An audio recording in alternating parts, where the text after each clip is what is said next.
Shalom umat Allah yang terkasih, berjumpa kembali dalam Sabda Iman Katolik edisi Jumat 11 Oktober 2024, hari biasa pekan ke-27. Hari ini kita akan mendengarkan Sabda Tuhan dari Injil Lukas bab 11 ayat 15 sampai 26. Marilah kita menandai diri kita dengan tanda kemenangan Kristus. Dalam nama Bapa dan Putra dan Roh Kudus. Amin. Semoga Tuhan beserta kita sekarang dan selama-lamanya. Inilah Injil suci menurut Lukas. Dimuliakanlah Tuhan. Sekali peristiwa setelah Yesus mengusir setan, ada beberapa orang yang berkata, "Ia mengusir setan dengan kuasa Beelzebul, kepala setan."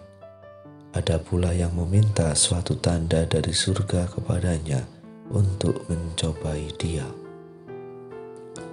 Tetapi Yesus mengetahui pikiran mereka lalu berkata, "Setiap pekerjaan yang terpecah-pecah pasti binasa, dan setiap rumah tangga yang terpecah-pecah pasti runtuh.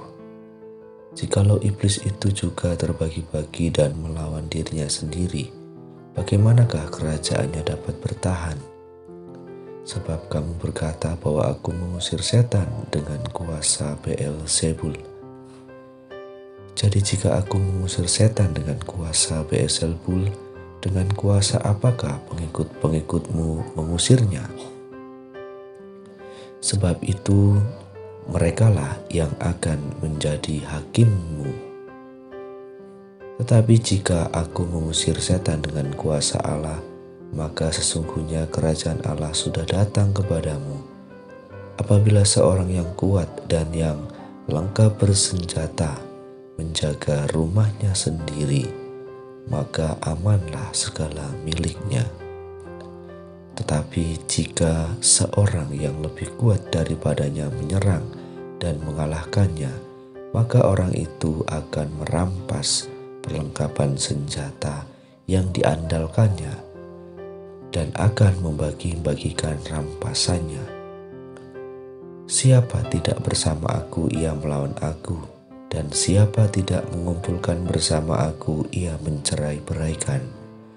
Apabila roh jahat keluar dari manusia, ia pun mengembara ke tempat-tempat yang tandus mencari perhentian. Dan karena ia tidak mendapatkannya, ia berkata, "Aku akan kembali ke rumah yang telah kutinggalkan itu." Maka pergilah ia dan mendapati rumah itu bersih, tersapu, dan rapi teratur. Lalu ia keluar dan mengajak 7 roh lain yang lebih jahat daripadanya. Dan mereka masuk berdiam di situ. Maka akhirnya keadaan orang itu lebih buruk daripada keadaan semula. Demikianlah sabda Tuhan, terpujilah Kristus.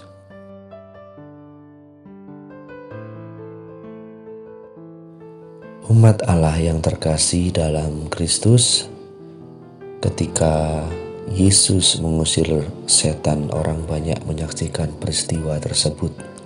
Namun mereka mempertanyakan kuasa ilahi kepada Yesus.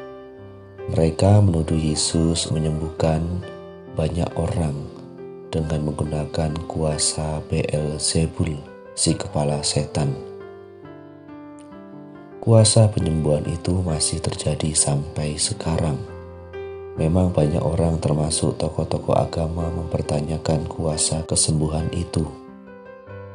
Tentu kita tetap hati-hati, namun tetap terbuka bahwa Tuhan memakai siapa saja untuk membantu menyatakan kuasanya dan menyembuhkan umatnya. Sebagai seorang yang telah dibaptis, kita perlu menyadari bahwa Tuhan telah memberi kita kuasa untuk mengalahkan dosa dan setan. Dalam pembaptisan kita telah memutuskan dengan tegas untuk menolak setan dan tentunya menolak dosa. Pembaptisan memisahkan kita dari dosa dan setan, tetapi kita perlu menyadari bahwa dosa dan setan licik tidak pernah tinggal diam dan terus-menerus dengan segala cara berusaha untuk mencengkram kita kembali. Godaan dosa dan setan tampak sangat menarik dan kadang kelihatannya baik. Sesungguhnya pembaptisan telah mempersenjatai kita dengan rahmat Allah untuk menaklukkan dosa dan setan setiap kali kita digodanya. Melalui pembaptisan, kita juga telah diberi rahmat untuk mampu memilih setiap hari jalan mana yang kita ikuti bersama Yesus atau tercerai-berai tanpa Dia. Semoga melalui permenungan bacaan Injil hari ini, iman kita dikuatkan, kemuliaan kepada Bapa dan Putra dan Roh Kudus, seperti pada permulaan, sekarang, selalu, dan sepanjang segala abad. Amin.